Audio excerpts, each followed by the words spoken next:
সাদা জামা প্যান্ট, ঝকঝকে জুতো, সুন্দর করে পাতানো চুল সবকিছু মিলিয়ে সৃষ্টি করেন তিনি নিজস্ব এক স্টাইল, যা এখনও অনুকরণীয়। ভারী বিট আর সহজ সুরে ছন্দবদ্ধ এক মেলবন্ধনই তৈরি হতো রক অ্যান্ড রোল মিউজিক। বলছি 50-এর দশকে সবচেয়ে জনপ্রিয় মার্কিন মিউজিক কিংবদন্তি এলভিস প্রিসলির কথা। শৈশবেই সঙ্গীতে হাতে খড়ি, 13 বছর থেকে গানের চর্চা শুরু। 1965 সালে মুক্তি পায় এলভিস প্রিসলির হার্ট ব্রেক হোটেল। মুক্তির পরপরই বদলে যায় তার জীবন। গানটি আমেরিকার টপ চার্টের শীর্ষস্থান দখল করে নেয়। জনপ্রিয়তার কারণে বেঁচে থাকতেই তার গাওয়া সলো এবং অ্যালবাম গানের বিক্রি সংখ্যা ছিল 60 কোটি ছাড়িয়ে যায়।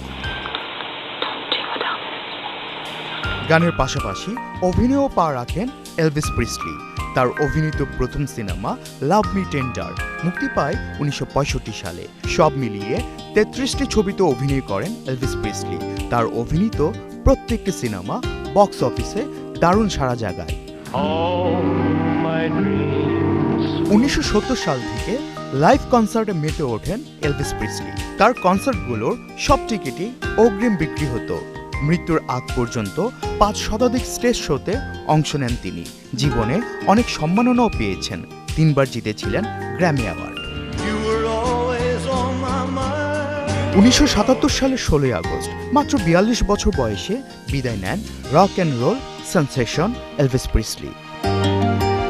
আফফান মিতুল, 71।